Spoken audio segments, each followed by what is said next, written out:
So good morning, everyone. That's kind of a summer story. So let's find some good. Let's say the together. Namo Amida Butsu. Namo Amida Butsu. Namo Amida Butsu. So that story, I think I kind of heard it's like 100 years ago in Japan. And I'm sure it's nothing like life there now. And I like the story because it describes the relationship of the village, not only to the tree, but to the river that flowed through it. To the children, the river was primarily a source of fun and comfort on those hot summer days. And they had adventures in the river. But they also saw it as a resource for their parents. It talks about bringing the animals down and fishing and so on. So it was an important source of the things they needed for the people who lived there. And I was offered a suggestion for a topic for a Dharma talk. Might be water. And I agree, and I thought this book maybe talked about water a little bit, could lead into it. So, like a lot of things in life, water is one of those things that we tend to take for granted, but if we really look at it closely, we start to realize how important it is. We sort of know these things, but we don't really pay attention. Our modern infrastructure makes it really easy to get water and to take it for granted and to not think about where it comes from. It comes from the tap, it comes from a hose, and it goes down a hole and we never have to think about it again. So since we don't have to think about it much, we forget how we're enabled to live by this water. Especially as we're moving right now into the driest months of the year, sometimes it's as much as 60 days without any rain. Maybe not that long, but sometimes it is. Then we start to think about water maybe a little bit more, or what it means to lack it. And I think it's important right now maybe to take a look at the benefits that we have from having abundant water. I don't think, most of us don't live as intimately with our water, with our bodies of water, as the children in the story did, right with the river. One person who lives pretty intimately on it, but I've talked to her, but most of us don't. So I thought, well, I better start out by being mindful myself. So yesterday morning, my Saturday morning, I got up and I paid attention to what I did for a while. So before I even got out of bed yesterday morning, I took a drink of water from the cup on my nightstand because I was thirsty, and I always have some right there. And the next thing I did was, probably like you, I went downstairs and I went pee because, well, that's the first thing you do in the morning, right? Especially at my age. And then I flushed the toilet and I washed my hands. And then I moved into the kitchen and I put away the dishes that I'd washed the night before. And then I ran the kitchen faucet for a minute to flush the lines and make sure that the water was not contaminated by lead or anything else, just to make sure it was good, clean, clear water. And then I puttered around in the kitchen for a while. I washed a few things up. I scrubbed out the sink. I boiled some water to sanitize some things. So I used water as a heat source to kill germs, to kill microorganisms. One of the things I sanitized was my sponge. And then I wrung it out good and I put it up carefully to dry because the lack of water also kills things. Then I went and I watered my house plants. I have lots of big house plants and I enjoy visiting them and watering them. And I made a cup of tea and then I took a shower. So I realized that I had spent about the first 2 hours of my day using water and managing water. That was, almost everything I did involved water. Even putting away the dishes meant that I had used water the day before.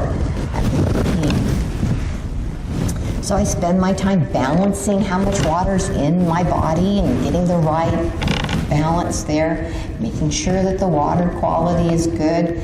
I use it to control my biggest biological competitors, the microorganisms. I promote the life of the things I like, my house plants. Later we went out and watered the garden. And I took a bath, a shower, so I was more socially acceptable. Didn't catch anything, fungus and things. So you bathe every day. We can do that readily. And I can do those things because I have lots of clean, safe, hot, and cold running water at several points in my home, and a system of drains and sewers that carry it away. So it's really easy. I have like 3 sinks and faucets and a shower and a dishwasher that's hooked up. It's just all kinds of things that take in water and send them away, and I don't even have to think about it. But not everyone in the world enjoys so many benefits. So I'm going to lay a few statistics on you. That there are more than 700 million people in the world who do not have an improved source of water, and that's an official term, improved source of water. Improved just means that the water is generally shielded from contamination, especially by chemicals or feces, so it remains safe to drink and to wash with. In developing countries, women and girls primarily collect the water and they carry it, and on average, they spend 25% of their day obtaining water. Do you spend 25% of your day obtaining water? I spend about 5 seconds. And if you wonder why some people don't want their daughters to be educated, it's because they need them to carry the water. It's true. Who will carry the water? Unsafe water kills about 200 children every hour, and 80% of all illnesses in developing countries are water-related. The average American uses about 100 gallons of water per day per person. The average European uses about 50 gallons of water per day per person. And the average person in sub-Saharan Africa uses 2 to 5 gallons of water per day per person. So objectively, we are very water rich here. And that translates into greater health and greater wealth and the time to do things beyond look for our basic necessities. So clearly, protecting our water and using it wisely is important. So the UN water website, I got this from them, says water is complex because it is linked to almost everything in the world. But complexity should not hinder understanding. Water is a precondition for human existence and for the sustainability of the planet.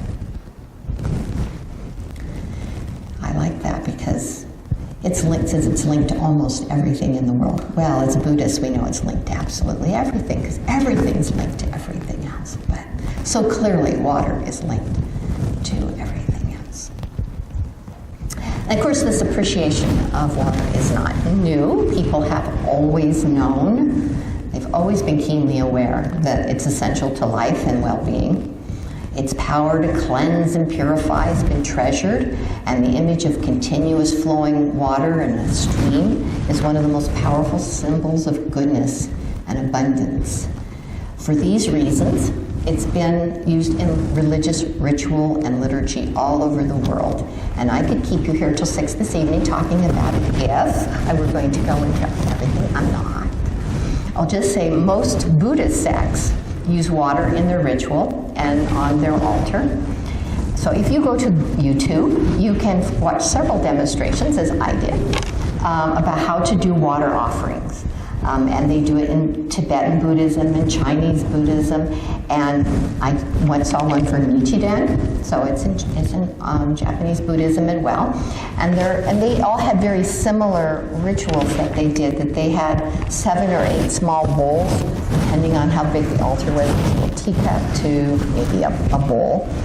And they would fill the water in a ritualized way, fill them with water. So they would take a special pitcher of water and pour it in one of the cups full, and then they would take that and pour a little bit into one and set it down. Take the next one out, pour a little bit and set it down. And they would do that with all of them, so that they had all of them laid out in a tidy row, and then they would fill them up to the top. And they did that because to put out a bowl, an empty bowl, is rude. It's not kind. So you put a little water in each one when you put it down, and then you fill it. And while you do this, you are to be, of course, mindful of how you're doing it. But most of them also talked about how you may chant or say a phrase as you set them down.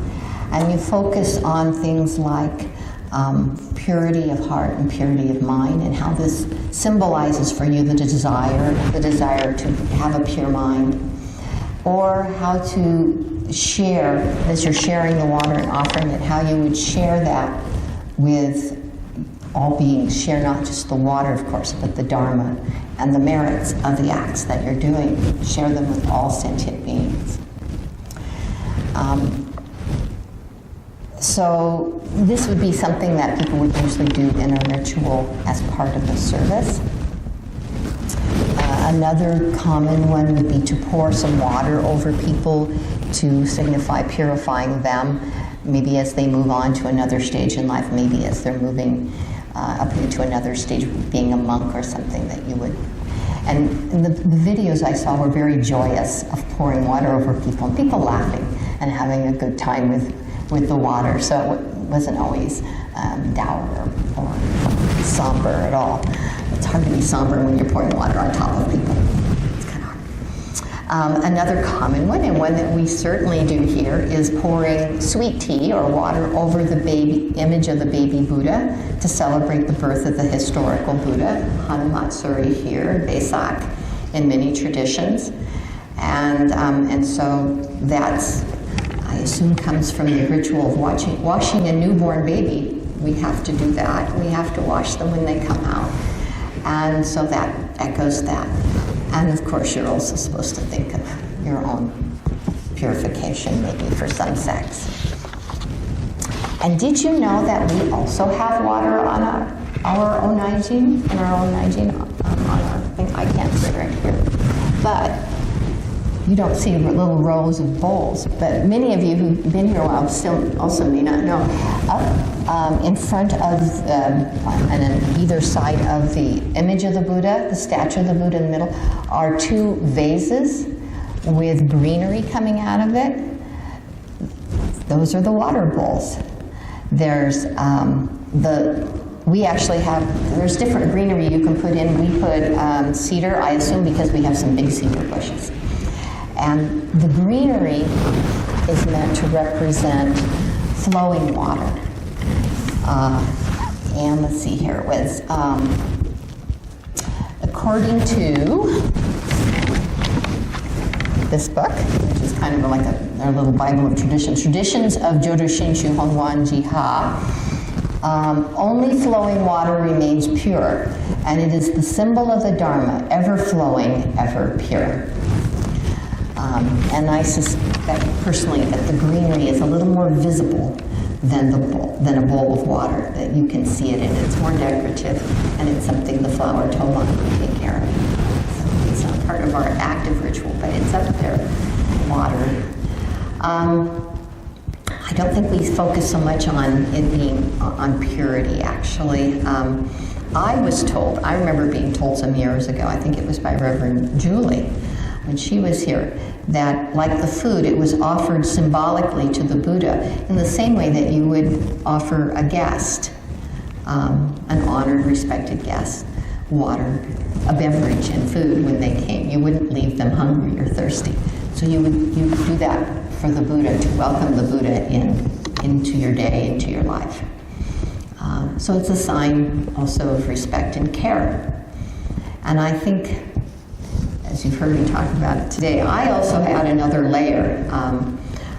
I think we can honor it for itself, that it's almost inseparable. It's from life itself, and so from the Amida Buddha that I really kind of mix it in with the dynamic reality that's personified by Amida Buddha. So I think it really belongs there, and we can see it, these layers of symbolism. We can also see it for itself. It's so valuable and so central to our lives. So water is complex because it is linked to almost everything in the world. But complexity should not hinder understanding. Water is a precondition for human existence and for the sustainability of our planet. Please join me in Kasha. Namo Amida Butsu. Namo Amida Butsu. Namo Amida Butsu. Thank you for your kind attention. I hope you enjoy water today. Cool water, refreshing water. It's supposed to be warm. It's great to have it so.